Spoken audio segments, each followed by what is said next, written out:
sobre o caso do cão orelha, mas com algumas reflexões, totalmente no improviso. Já li muitos comentários pertinentes, evidente que é mais do que justificável essa comoção que o fato gerou, tamanha crueldade do que aconteceu. Ontem à noite, quando eu vi postagens sobre o laudo da morte desse cão, eu não tive capacidade de ler por inteiro. Pulei as postagens, não li. Como pai de 2 cães, simplesmente não consegui ler. Eu poderia falar sobre diversos aspectos desse caso, mas o que eu preciso dizer é o seguinte. Um episódio que me veio como imediata lembrança após esse absurdo ocorrido em Florianópolis, um dos primeiros que eu me recordo de ter acompanhado, foi o assassinato do índio Pataxó Galdino Jesus dos Santos, em Brasília, nos idos de 1997, por 5 adolescentes de classe média alta, perfis bem parecidos com os desses pervertidos de Santa Catarina. Muitos que me acompanham por aqui nem eram nascidos nessa época, mas foi um caso que gerou enorme repercussão, também em razão da crueldade. O índio estava dormindo em um banco de ponto de ônibus na Asa Sul e foi queimado vivo. Meu pai morava em Brasília nessa época, eu ia com frequência à cidade, e me lembro de ter passado no lugar pouco depois do assassinato, lembro de ter visto as homenagens ao índio, me impressionou demais, marcou muito.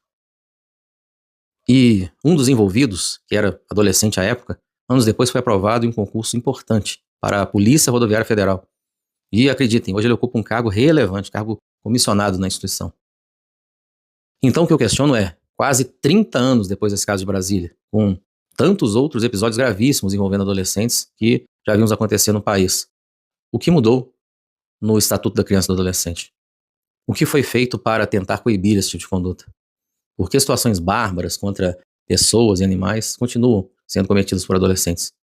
E as consequências para as vidas deles são mínimas, até ridículas. Vejam, aqui eu não estou discutindo a redução da maioridade penal, que é um tema que merece ampla discussão, mas sei que é um assunto mais complexo. O que eu questiono é por que ainda não há previsão de medidas mais graves, tanto para os jovens delinquentes como para os pais ou responsáveis. O artigo 122 do ECA sequer permite a internação do adolescente em um caso como esse do cão orelha, porque a violência tem que ser praticada contra a pessoa. Reparação civil? Família influente em Santa Catarina com laços de amizade no poder? Convenhamos, não vai ter.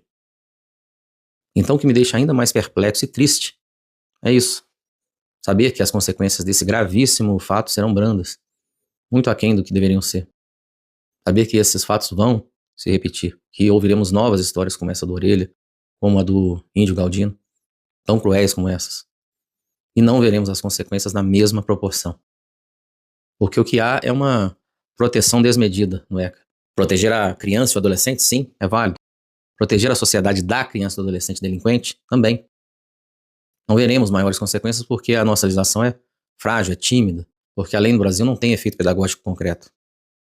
E com isso, daqui a não muitos anos, não será surpresa nenhuma vermos algum desses adolescentes tomando posse em cargo de poder, até mesmo cargo policial. E a ironia, nossa segurança pode ficar sob a responsabilidade de sujeitos como esses. Agora me diz, esse cenário precisa mudar ou é melhor deixar a legislação exatamente como está?